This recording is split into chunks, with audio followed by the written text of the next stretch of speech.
Hola, hola, ¿cómo estás? Yo soy Nancy Burelo y te doy la más cordial bienvenida a una sesión más de terapia de corazón. Una sesión que que estábamos esperando desde hace mucho tiempo, que por temas de horarios la tuvimos que posponer, pero ya por fin la logramos cuajar y aquí estamos el día de hoy para hablar de derrames cerebrales, hemorragias cerebrales y embolias, todo lo básico, por lo menos para aprender, ¿verdad? Y entender un poquito más al respecto. Y para eso trajimos de vuelta al doctor Rafael Maciel Morfín, que es neurocirujano. Y pues nada, doctor, muchas gracias por estar aquí con nosotros otra vez. Gracias, gracias. Y bueno, también tenemos, ya le están viendo en pantalla o la van a escuchar si nos están escuchando a través de Spotify, Laura Ceja, nuestra psicoterapeuta de cabecera. ¿Cómo estás? Muchas gracias, Nan. Doctor, bienvenido, un gusto tenerlo por aquí con tema tan importante que pues todos por ahí hemos escuchado y nada sabemos de esto, ¿verdad? Entonces, qué bueno es que nos venga a traer esa información, sus conocimientos en base a estos temas. Bienvenidos. Bueno, bienvenido, doctor. Gracias, Nan, por este espacio de nuevo. Es un placer. Y bueno, se va a incorporar en un ratito más nuestra querida doctora Mariana Plasencia, también médico cirujana y pues también especialista en salud mental. Y pues bueno, estuve haciendo un desglose de las preguntas que nos dejaron a través de las redes sociales de Terapia de Corazón y aprovecho para saludar a toda la gente que nos escucha a través de Radio Génesis en el 106.5 FM Cancún, 107.9 en Puerto Morelos, la gente bonita de Despierta TV, Balvis hasta Puebla, a Liliana Sánchez a la Ciudad de México, a Manu Montalvo, Mirna Manso, toda la gente que se suma. Gracias. Saludos también a Mirna Carrillo. Un beso, Mirna. Ya esperamos que pronto vuelvas, porque eso es muy amenos estos programas. Y bueno, el tema, derrames cerebrales, hemorragias cerebrales, embolia. ¿Por qué este programa en particular?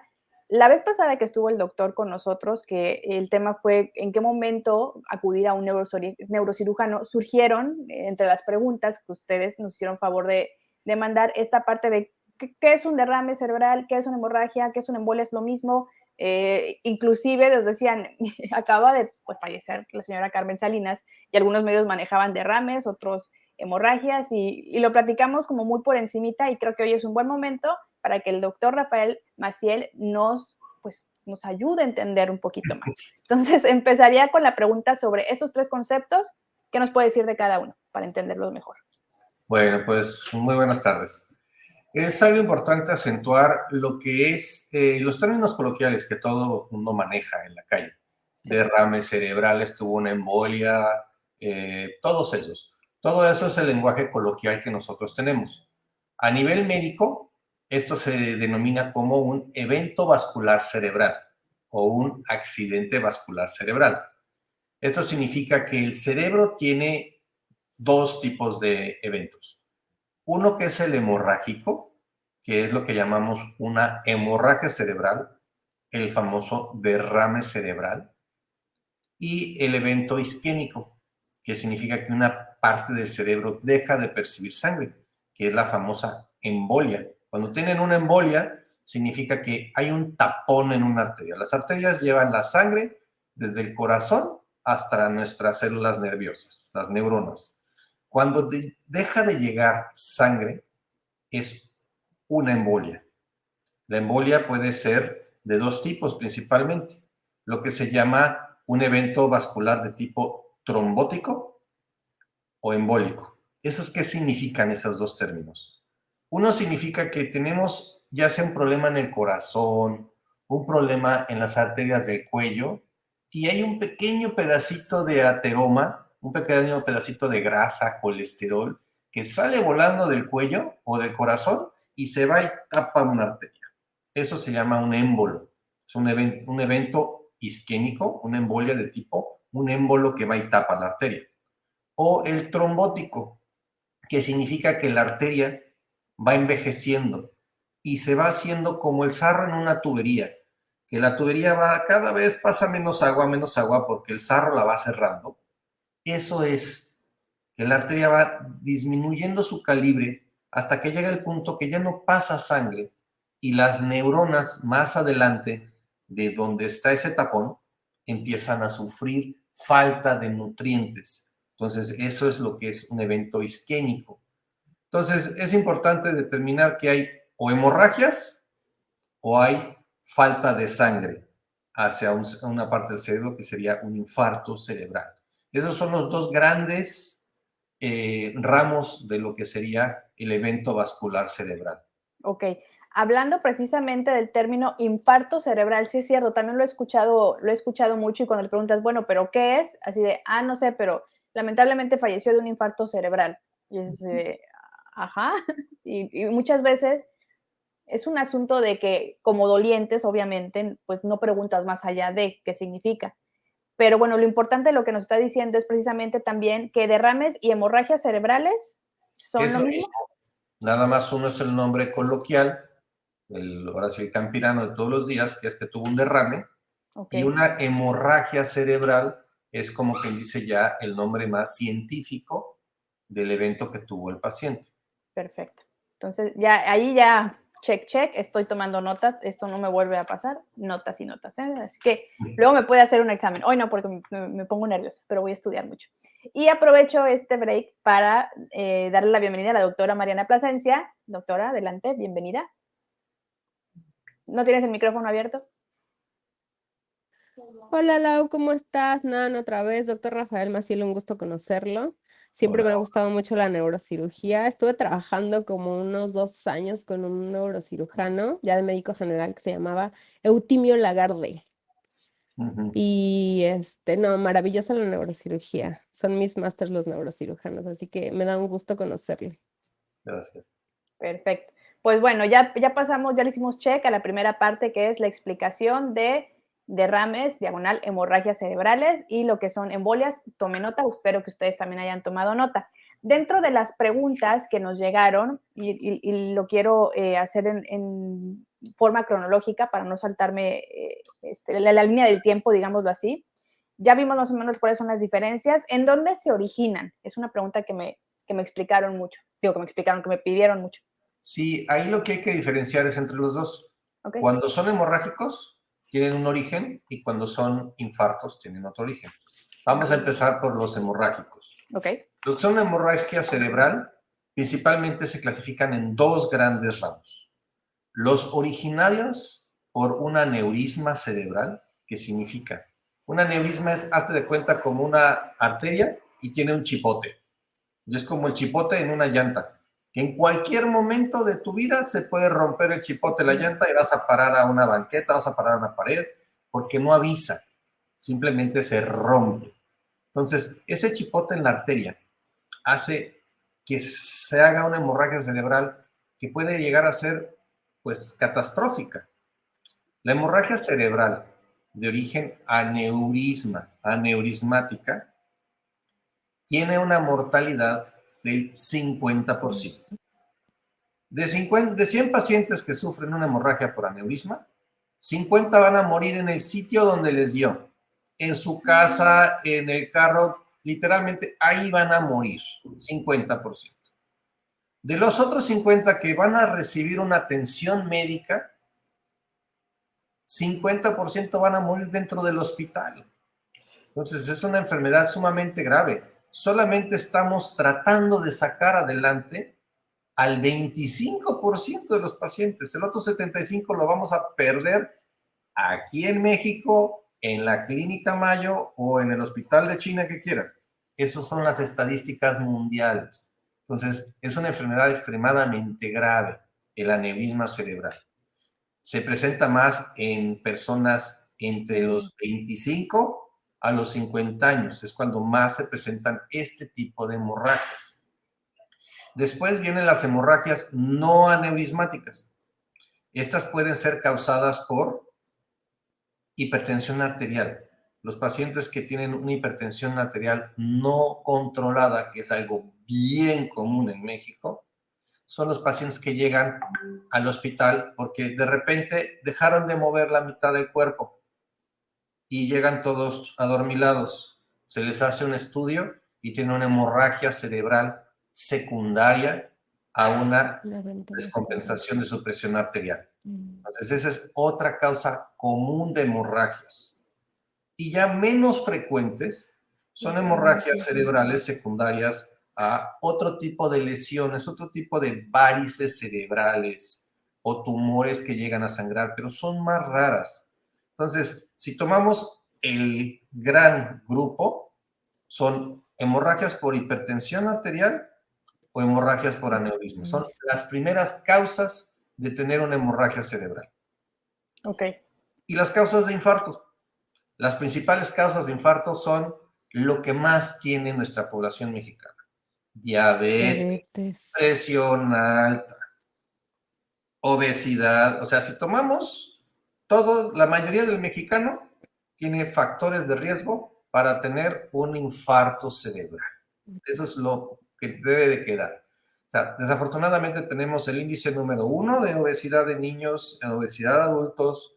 De 100 mexicanos, más del 40% son diabéticos, y pues diabetes más obesidad, pues nos lleva a muchos a presión alta. Y eso es lo que puede generar que el paciente tenga pues un tapón en la arteria. Y eso causa un infarto, que deje de llegarle sangre a cierta parte del cerebro, y eso haga que esa parte del cerebro se muera por falta de nutrientes.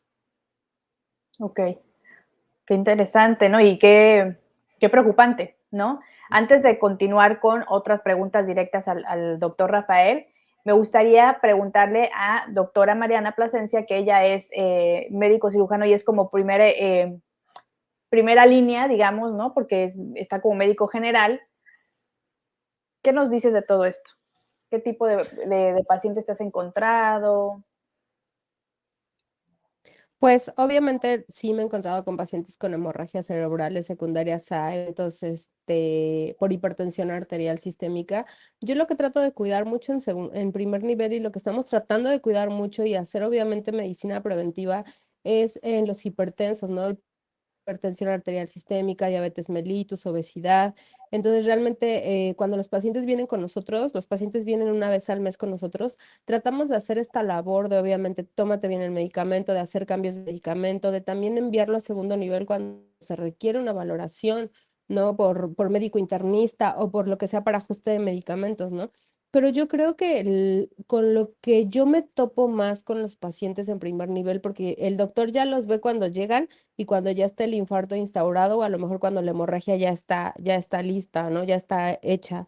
Pero yo en lo que más me topo en primer nivel es con la negación a la toma de medicamentos, ¿sabes? Todavía tenemos pacientes bien resistentes a los diagnósticos, o sea, le haces el diagnóstico de hipertensión arterial sistémica o de diabetes mellitus y no lo creen, no se toman los medicamentos, no tienen un seguimiento, o sea, todavía en pleno 2022 no nos creen. Todavía me dicen, no, es que no soy diabética, lo que pasa es que me acabo de asustar. Entonces, por el susto, o sea, se me subió el azúcar. Y cuando vienen y me dicen, Lego, tienes el azúcar alto, hay que mandarte a hacer todo el chequeo. No, lo que pasa es que me acabo de comer una fruta y eso hizo, o sea, hay mucho que hacer en primer nivel, a nivel de conciencia, para que efectivamente nosotros haciendo un buen trabajo, obviamente yo no quiero que le llegue al doctor un paciente con una hemorragia cerebral por una hipertensión arterial sistémica, ¿verdad? Eso es lo que menos estamos buscando. Pero tenemos que tener mucha educación con el paciente, ¿no? En específico, yo me tardo mucho con los pacientes con hipertensión porque el hipertenso y el diabético tienen una premisa. Yo no estoy enfermo porque yo no me siento mal. Pero es que precisamente por eso se llaman las enfermedades silenciosas. El diabético y el hipertenso a veces no se sienten mal. Yo he visto pacientes con 200, no, con 200, 180 de presión y no se sienten mal. Y tú dices, no, o sea, no es posible. A este señor Dios lo ama y lo necesita, ¿no? Porque con esa presión, y le dices, tiene su presión así, tiene que hacer un seguimiento, tiene su medicamento, lo mandas a urgencias obviamente para que le hagan en ese momento una estabilización, porque también no podemos bajar la presión de un solo golpe, y el paciente no lo cree, el paciente no tiene esta seguridad de que realmente es un paciente crónico degenerativo. Creo que es con lo que más me topo y creo que es con lo que de médico general yo puedo aportar, que obviamente nosotros tenemos que hacer mucha chamba cuando somos primer contacto en este sentido con el paciente, ¿no? Junto con estas enfermedades específicas. Gracias, doctora Mariana. Sí, antes de ir con Laura al tema emocional, que quiero también abordar esta parte, sobre todo ahora que también la doctora Mariana nos habla de esta parte de negación ante un diagnóstico, pero también como dice la doctora Mariana, ya cuando llegan con el doctor Rafael es porque ya hay algo, ya sucedió algo, ¿no? Y hay hay que trabajar sobre ello. Me llama mucho la atención las estadísticas de mortalidad con el tema de las hemorragias cerebrales, que suceden con un aneurisma. O sea, estamos hablando de 25% de un 100% que se van a salvar. Y esas personas, ese 25% que sobrevive a una hemorragia cerebral, ¿cómo se reintegran a la vida o cómo queda su salud? ¿De qué circunstancias dependen? ¿Hay como no sé, un nivel de afectación? ¿Qué sucede con ellos, doctor? Pues mira, en ese 25% que sobreviven, hay algunos que van a tener cierto tipo de secuelas. Depende más que nada el sitio donde se haya formado el aneurisma.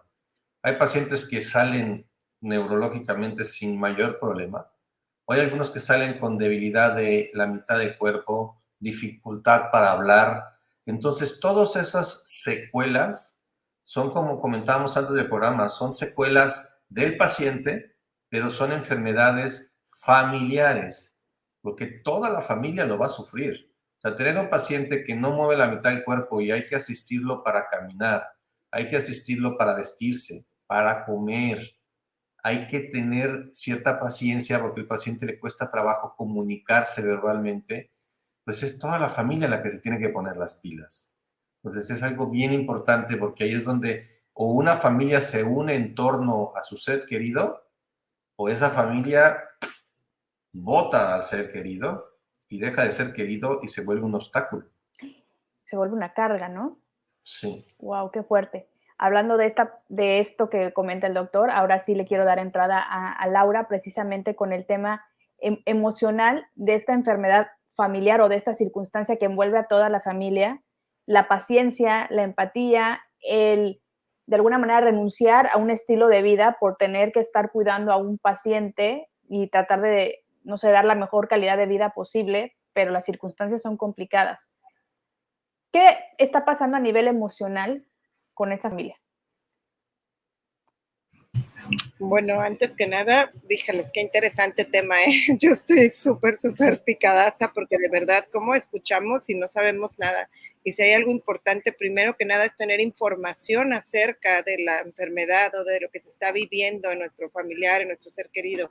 Cuando tenemos ese conocimiento, creo que es mucho más fácil llegar a la aceptación de lo que va a ser o de lo que ya es en ese instante. Entonces, por lo tanto, es informarnos primero que nada, unirnos como familia, llegar a acuerdos y pues sí, obviamente tomar terapia es importante. ¿Por qué? Porque las cosas ya no son como antes. Esto se genera una especie de duelo donde sabemos precisamente que una parte de esa persona se perdió, que en este caso puede ser movilidad, conocimiento, lenguaje, y que tenemos que aprender a vivir con esta situación que viene siendo prácticamente nueva en casa, ¿no? Entonces, cuando tenemos esa parte ya trabajada o informada, pues creo que es mucho más fácil no caer en un desbordamiento de estrés, en gestiones de conflictos. ¿Por qué? Porque pues obviamente se está viviendo algo doloroso.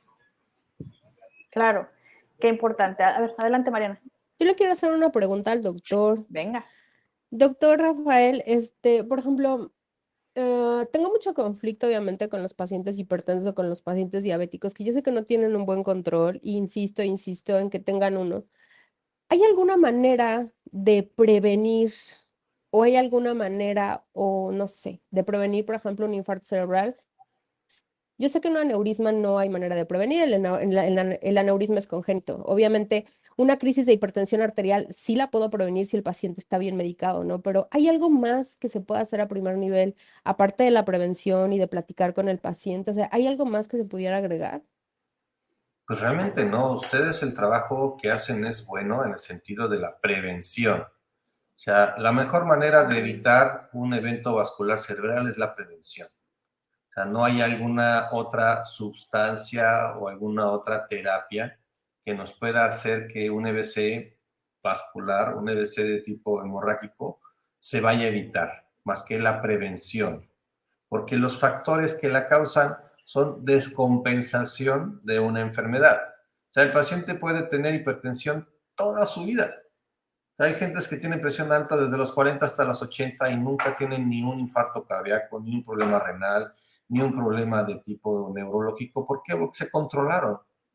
Diabéticos igual, o sea, hay diabéticos que dices, o sea, llevan una vida tan buena, pero simplemente llevan un control también tan bueno, que realmente su vida es totalmente normal. Entonces, en este sentido, pues desafortunadamente, la única manera de evitar un evento vascular cerebral es controlar los factores. Ese es lo único que se puede hacer. Ok. Yo Muy tengo bien. otra pregunta, perdón. Adelante, pues ya, denle. ¿Cuáles son los síntomas principales o cuando hay que poner ojo para poder prevenir esto? O sea, si fueran 3 focos rojos para prevenirlos, ¿cuáles serían de acuerdo a su criterio? Mira, en Estados Unidos tienen muy presente la prevención en lo que se llama el FAST.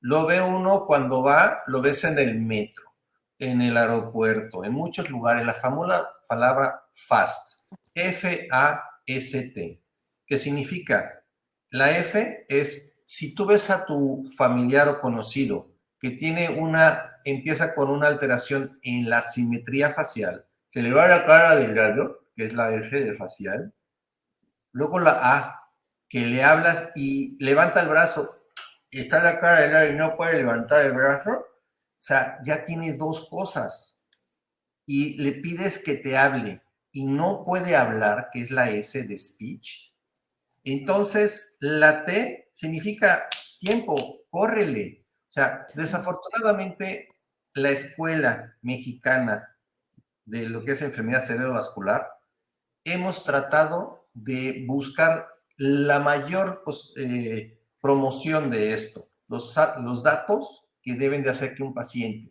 Desafortunadamente no tenemos una memotecnia tan importante como la que tienen los americanos, pero ese es lo más importante, aprender a detectar de manera temprana, porque recordemos que tenemos la famosa hora de oro. Tienes 60 minutos para salvar tejido cerebral. Pasando los 60 minutos se empiezan a perder las posibilidades de recuperación. Que nosotros podamos romper ese tapón, tenemos 60 minutos. Pasando los 60 minutos, ese tapón ya no lo vamos a poder romper. O si lo rompemos, vamos a tener más efectos adversos que beneficio por destapar una arteria. Entonces, lo importante es el FAST en lo más temprano posible para que de esa manera la atención sea temprana y podamos darle el beneficio al paciente, si es isquémico, de poder romper ese trombo y que haya una buena circulación otra vez, una reperfusión, o si es hemorrágico, pues ver de qué manera ir deteniendo el proceso hemorrágico. Ok. Sí, ahorita que precisamente ya hizo la mención de que sí es hemorrágico, porque nos decía al principio que del 100% de personas a quienes le pasa una hemorragia cerebral sobrevive el 25% y que de ese primer 100% el 50% fallece en el momento que le da, pues en que sucede este accidente. O sea, ¿en dónde nos quedamos? O sea, si una persona va, o sea, le puede dar de repente que va en su coche, de repente le da la hemorragia cerebral de la nada. Ahí es cuando a veces, cuando llegan los pacientes al hospital, Ajá. ¿qué fue primero, el huevo o la gallina? Porque luego llegan, es que el paciente llegó y tiene un traumatismo craneoencefálico leve, pero es que no sabemos por qué está tan dormido. No, pues hagan la tomografía y resulta que tiene una hemorragia cerebral. Entonces, ¿qué fue primero? O sea, tuvo primero la hemorragia cerebral y luego tuvo el choque. Entonces, eso es algo que a veces, cuando nosotros tenemos cierta expertise en el área, por ejemplo, la parte neurológica, sí nos toca determinar, pues, ¿qué fue primero? Cuando son caídas, accidentes o pacientes que convulsionan. Es que es una convulsión, sí, pero si no está en la edad ni nada, mejor hazle un estudio, no vaya a ser que tenga otra cosa. Y ahí es donde encontramos, pues, que no fue simplemente un evento convulsivo aislado, sino que hubo una causa previa que causó esa epilepsia. Ok, interesante. También quiero poner sobre la mesa esto que nos preguntaron mucho. con el tema de las migrañas, que se puede confundir se me fue el nombre, ¿cómo se le llama? Un aura con un accidente, a ver, lo tengo por aquí, accidente vascular cerebral, porque ahí le va mi triste historia, doctor. Una vez estaba con mi esposo en una reunión aquí, ¿no? Entonces, ya que veníamos de regreso, lo empiezo a notar raro. Y yo digo, y luego, ¿estás bien? ¿Qué tienes? Dice, sí, no, como que me siento un poquito mal. Y yo, no, dolor de, nada, es como dolor de cabeza. Y yo, bueno, ¿no? Y al ratito que empezamos a cenar, me volteé a ver con una cara de susto. Y yo, ¿qué tienes? Y me trata de hablar y yo, 911, ¿no? Y yo, ¿qué tienes? Y él, y yo, muere. Y yo, ya sabe, ¿no? Corriendo como gallina descabezada. Y le digo, a ver, respira, tranquilo. Y yo ya hablándole a un amigo doctor, oye, no sé qué. Y me dijo que antes tuvo un hormigueo en el brazo derecho, no sé cuánto. Total que terminamos en urgencia. Yo ya me hacía, porque aparte todavía no nos casábamos, yo ya me hacía viuda antes de la boda, ¿no? Yo así, ya, o sea, algo te espantas porque no tienes el conocimiento de. Terminamos yendo con una neuróloga y resultó que era una migraña acefálica. ¿Acefálica? Ah, sí, porque no le dio dolor de cabeza, nada más tuvo todo el aura y fue una migraña, pero el momento que fueron sucediendo los síntomas, dije, le está dando un derrame o una embolia, digo, sin conocer muy bien qué es cuál, ¿no? Pero pues los síntomas, lo que estaba sucediendo, ya fuera de broma, pues me espanté muchísimo, porque nunca había conocido a alguien y no sabía que una migraña te podía dar esa aura. Entonces, ¿hay alguna manera de distinguir esto es un tema de migraña o córrele al hospital?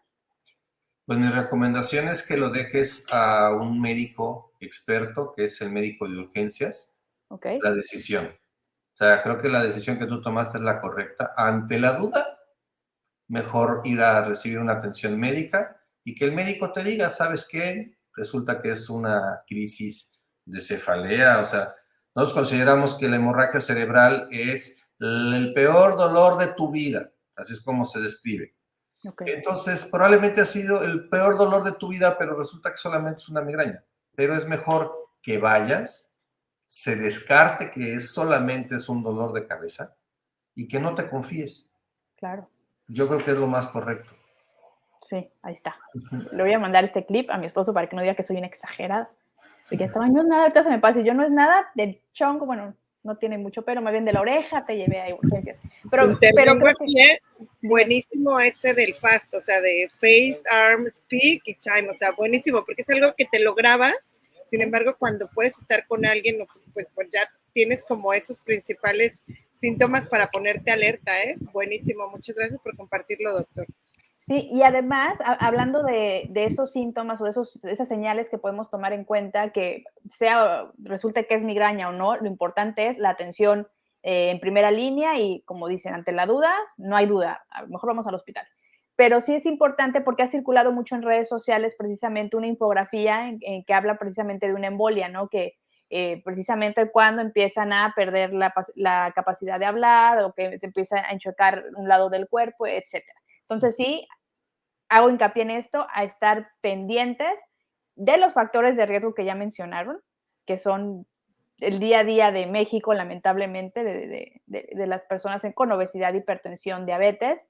Ojo con eso, hay que dejar de tenerle miedo a los diagnósticos de salud, ya no solo de salud mental, de salud en general.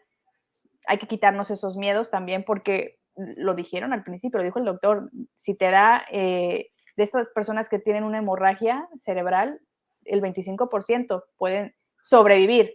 ¿No se recupera ninguno al 100%? ¿No se da el caso, doctor? Sí, hay varios que se recuperan al 100%, pero sí, el índice de tener vamos a tener un déficit, una secuela después de un evento vascular de tipo hemorrágico es muy alta. Entonces, desde secuelas leves hasta secuelas importantes, pero la mayoría de los que tienen un evento cerebral de tipo hemorrágico van a tener algún tipo de secuela. Entonces, por eso es tan importante el tratar de prevenir que este proceso se presente. Ok. Sí, me preguntaban también el tema de mortalidad, bueno, ya lo comentó, si siempre se muere, pues no, ya dijimos los datos. Y también preguntan si hay alguna estadística, si le da más a hombres o a mujeres o parejo puede ser. Más bien Mira, La estadística en cuanto a los eventos de tipo hemorrágico, hay más tendencia hacia la raza negra que a la raza blanca. Hay un poco más de tendencia en hombres que en mujeres. El evento isquémico es muy relacionado conforme a la edad. Mientras más avanza la edad, mayores posibilidades de que tengas un evento de tipo embólico, de que se tape una arteria. Eso es totalmente relacionado con la edad, porque las arterias van envejeciendo, tienen más posibilidades de taparse. Ok, perfecto. Laura, ¿me pudieras ayudar aquí un poquito con el tema de lo emocional en cuanto a la familia? Que viven, al final de cuentas es una especie de duelo porque cambia la forma en la que la sinergia familiar se va a dar. Entonces, ¿qué recomendaciones puedes dar al respecto? Bueno, es una especie de duelo porque hay una pérdida, recordemos. Hay una pérdida de algo que era de una forma y ya no es así, ¿no? Como cuando es incluso la pérdida de un brazo, de una pierna. Bueno, acá hay una pérdida de quizá la forma de vivir o el estilo de vivir del paciente y esto que lleva a un cambio de vida de la familia en general.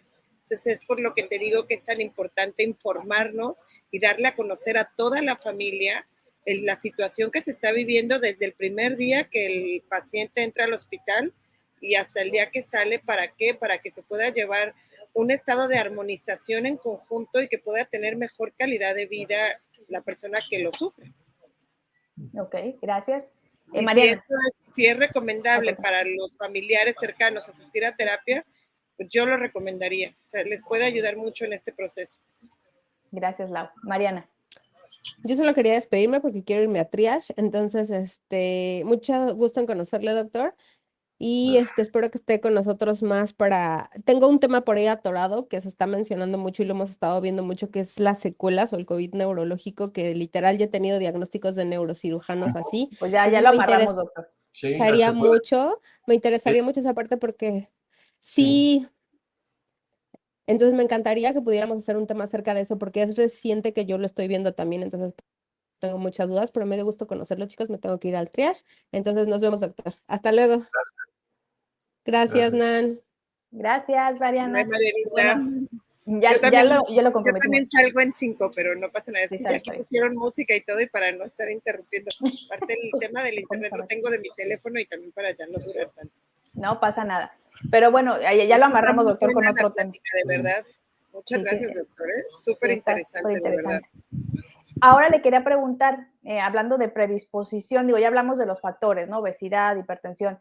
Yo recuerdo en la secundaria a un compañero que, lo veías y se veía perfectamente normal, digamos, no enfermo ni nada, y hacía mucho ejercicio y todo. No sé qué le dio porque nunca pregunté tal cual, pero sí la escena fue esta y se las pongo también por si a alguno de ustedes le llega a pasar. Estamos en el salón de clases y él se sentaba unas 2 o 3 filas atrás de mí, pero de este lado, no a la derecha. Y me llevaba muy bien con él.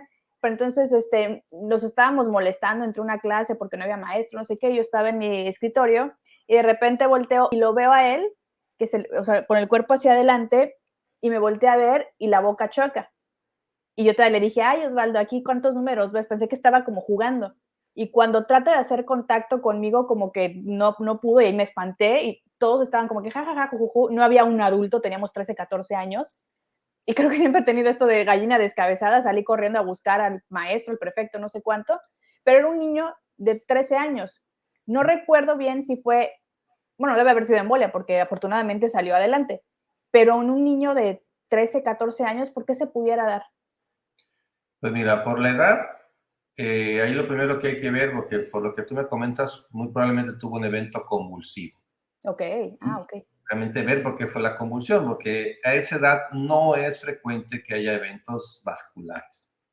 En una persona de 13 años, un evento vascular es extremadamente raro, y si se llega a presentar, sería más hemorrágico que embólico. Ok.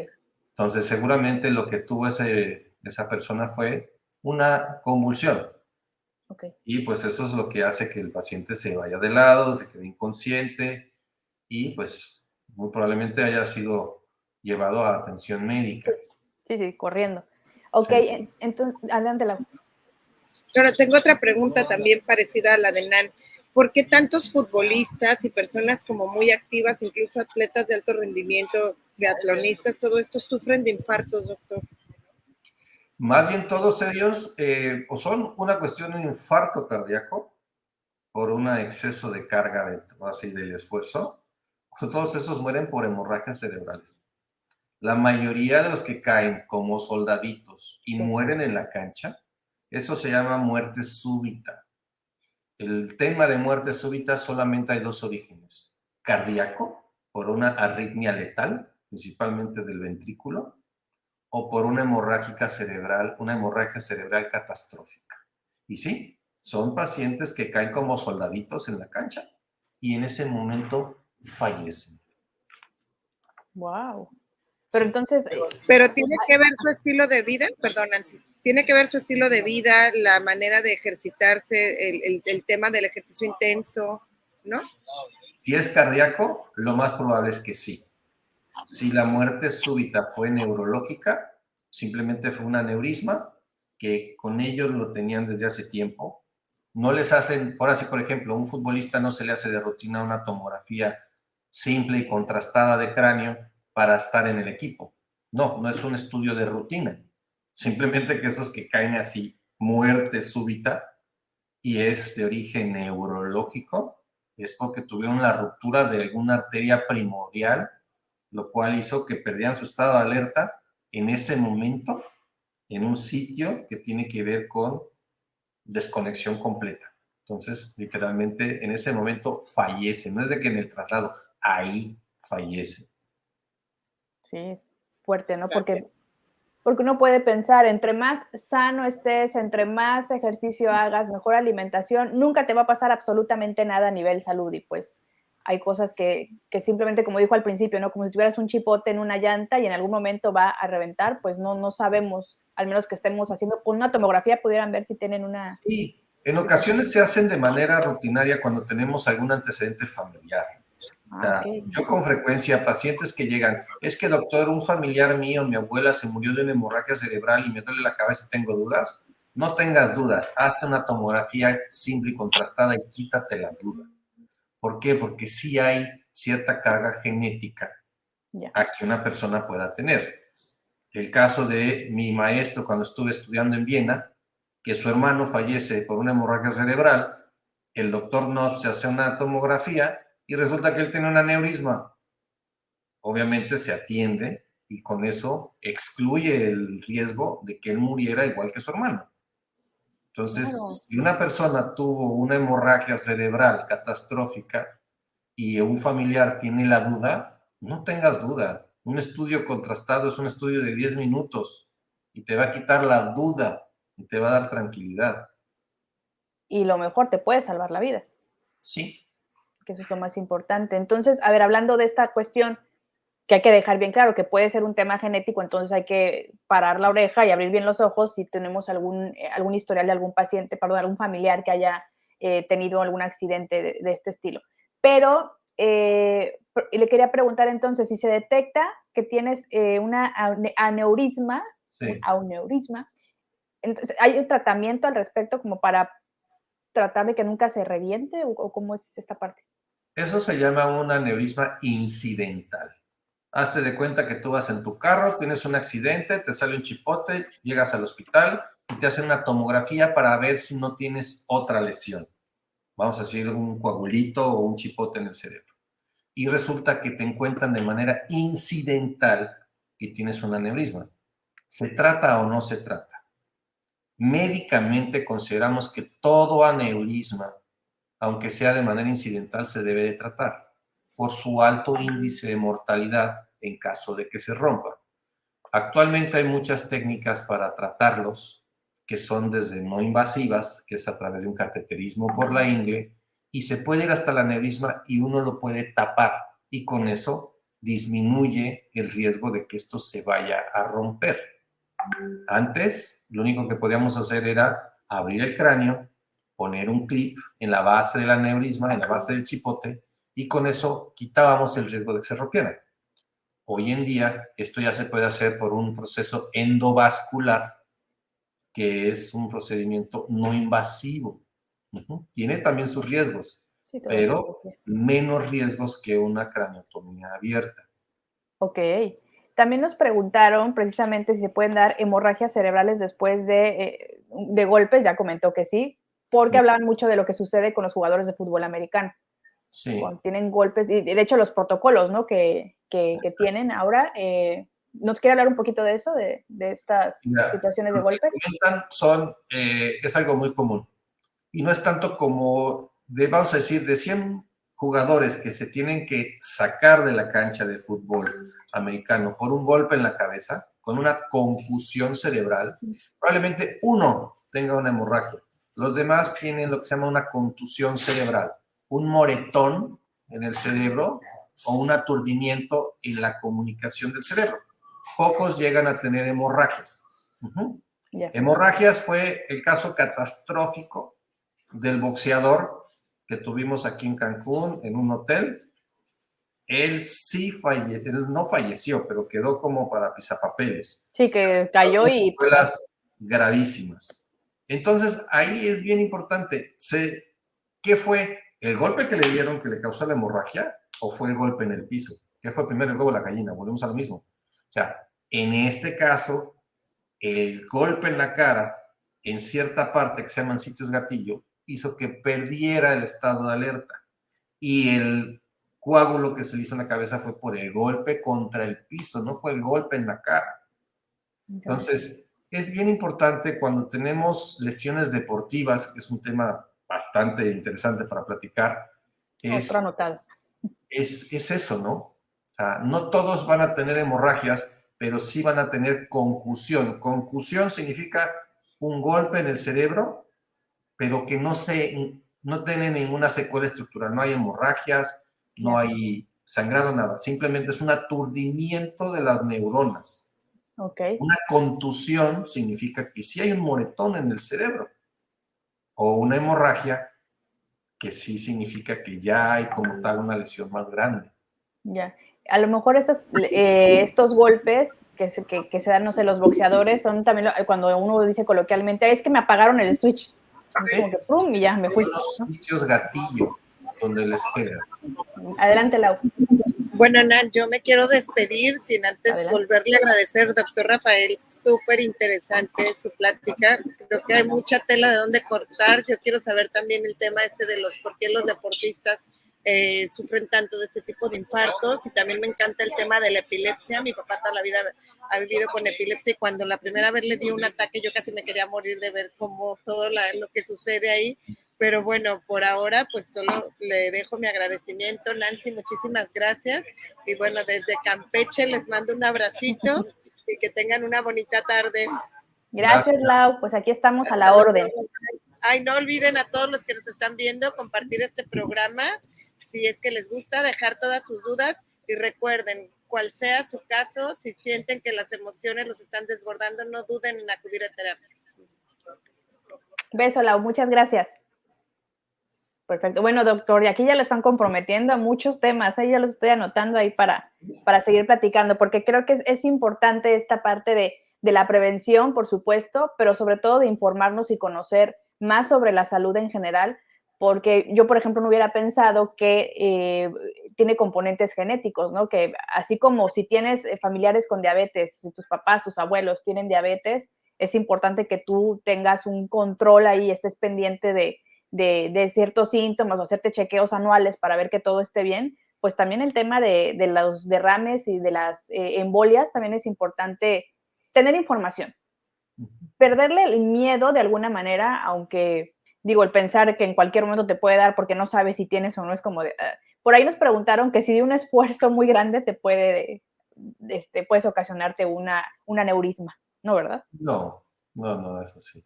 Ese sí, no, este está descartado, y qué bueno, porque de repente uno ahí anda cargando cosas y dice así, me va a salir Ahí lo que te va a salir es una hernia en la columna.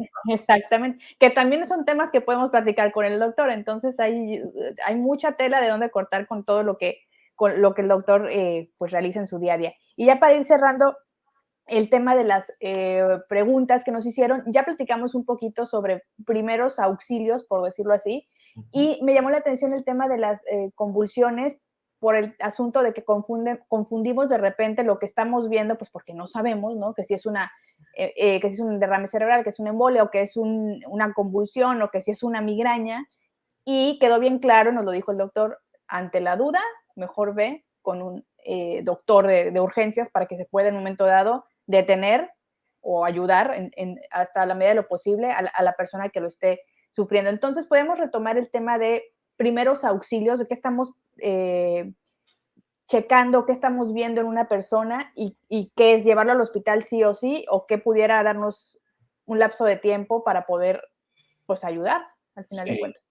Pues mira, realmente si volvemos a lo mismo del FAST, o sea, eso es algo que todo paciente que tiene un evento vascular, ya sea isquémico o hemorrágico, si el paciente presenta 2 o más de estos síntomas, que es desviación de la cara, disminución de la fuerza de la mitad del cuerpo, dificultad para hablar, siempre es recomendable llevar al hospital.